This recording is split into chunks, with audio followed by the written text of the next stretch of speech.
On this Sunday afternoon, about 3 miles out of Jerusalem, and a few minutes before 5 o'clock, as these two brothers trudged along the road to Emmaus, they talked in great earnestness about Jesus, his teachings, work, and more especially concerning the rumors that his tomb was empty, and that certain of the women had talked with him.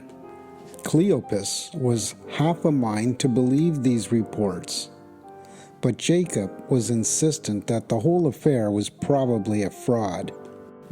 While they thus argued and debated as they made their way toward home, the morontia manifestation of Jesus, his seventh appearance, came alongside them as they journeyed on. Cleopas had often heard Jesus teach and had eaten with him at the home of Jerusalem believers on several occasions, but he did not recognize the Master even when he spoke freely with them. After walking a short way with them, Jesus said, "What were the words you exchanged so earnestly as I came upon you?" And when Jesus had spoken, they stood still and viewed him with sad surprise. Said Cleopas, "Can it be that you sojourn in Jerusalem and know not the things which have recently happened?" Then the Master asked, "What things?" Cleopas replied, "If you do not know about these matters, you are the only one in Jerusalem who has not heard these rumors concerning Jesus of Nazareth, who is a prophet mighty in word and in deed before God and all the people. The chief priests and our rulers delivered him up to the Romans and demanded that they crucify him. Now many of us had hoped that it was he who would deliver Israel from the yoke of the Gentiles. But that is not all. It is now the third day since he was crucified, and certain women have this day amazed us by declaring that very early this morning they went to his tomb and found it empty. And these same women insist that they talked with this man. They maintain that he has risen from the dead." And when the women reported this to the men, 2 of his apostles ran to the tomb and likewise found it empty.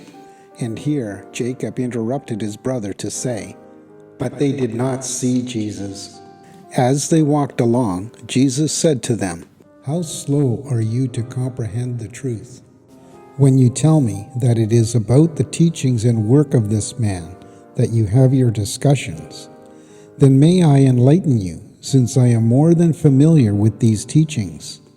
Do you not remember that this Jesus always taught that his kingdom was not of this world, and that all men, being the sons of God, should find liberty and freedom in the spiritual joy of the fellowship of the brotherhood of loving service in this new kingdom of the truth of the Heavenly Father's love?" By this time they had come near to the village where these brothers dwelt.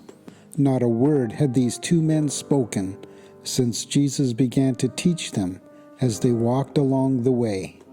Soon they drew up in front of their humble dwelling place, and Jesus was about to take leave of them, going on down the road, but they constrained him to come in and abide with them.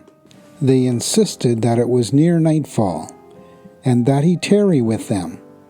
Finally Jesus consented, and very soon after they went into the house. They sat down to eat. They gave him the bread to bless, and as he began to break and hand it to them, their eyes were opened, and Cleopas recognized that their guest was the Master himself. And when he said, "It is the Master," the morontia Jesus vanished from their sight. The Urantia book, paper 190, section 5, paragraph 2.